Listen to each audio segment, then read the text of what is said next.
died having lived what many of his friends say was a full life.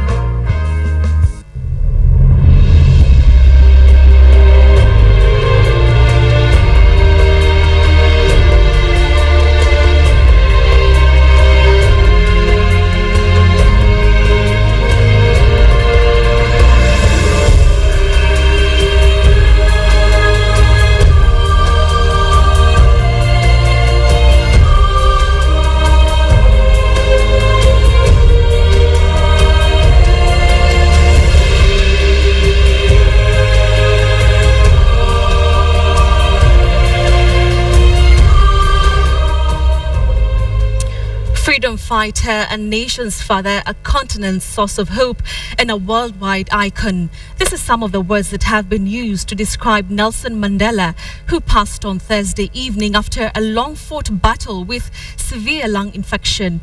Madiba, as he is fondly referred to, died at 9:50 p.m. Kenyan time. And since the announcement of his death by South Africa's President Jacob Zuma, nothing but tremendous messages of condolences have been shared throughout the entire world, celebrating a life well lived. Mandela, who spent his life fighting against racial oppression, including 27 years of imprisonment, was loved and admired the world over. The former president battled health issues in recent years, including a recurring lung infection that led to numerous hospitalizations. But despite rare public appearances, he held a special place in the consciousness of the nation and the world. Mandela will not only be remembered for his agitation for peace and reconciliation, but also for his passionate battle against apartheid in South Africa that brought an end to racial segregation. He went from a militant freedom fighter to a prisoner to a unifying figure and undoubtedly to a world icon.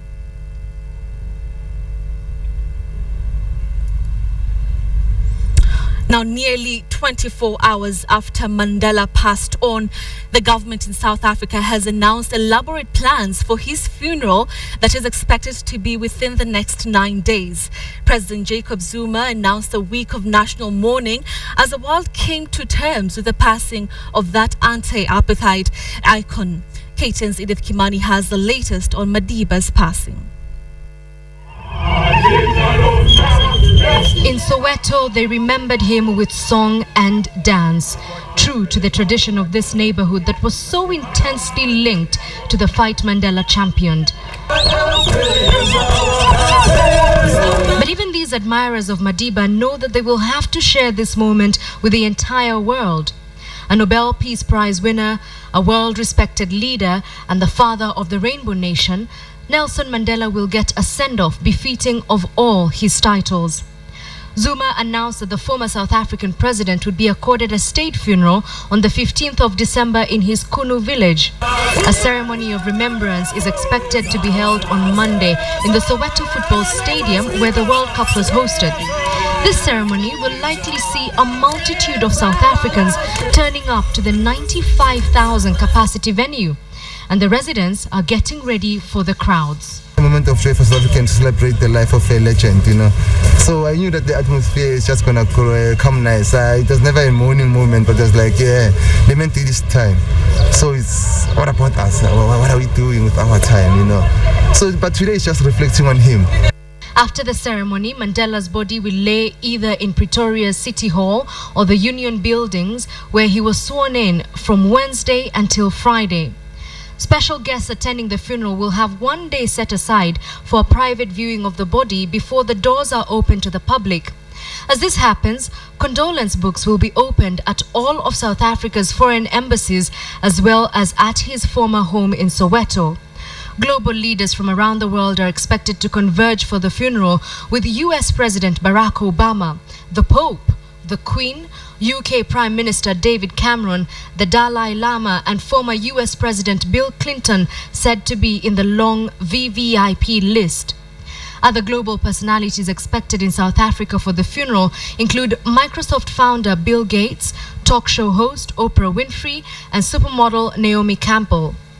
In accordance to the Xhosa customs, it is expected that a cow or a sheep will be slaughtered, after which the possessions of Mandela will be placed inside his grave. Whether the family will want to follow this custom to the letter is not known. But this is a man whose legacy will live on.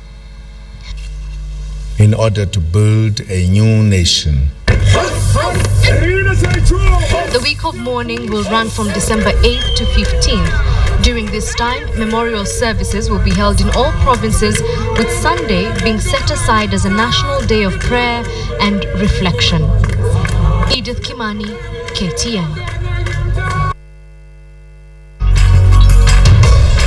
The Big Q in association with Kenya Power. Now, throughout the day, we have been seeing different leaders from across the world and also citizens of the world just tweeting and sharing their messages of condolences and what they remember most about the late Nelson Mandela.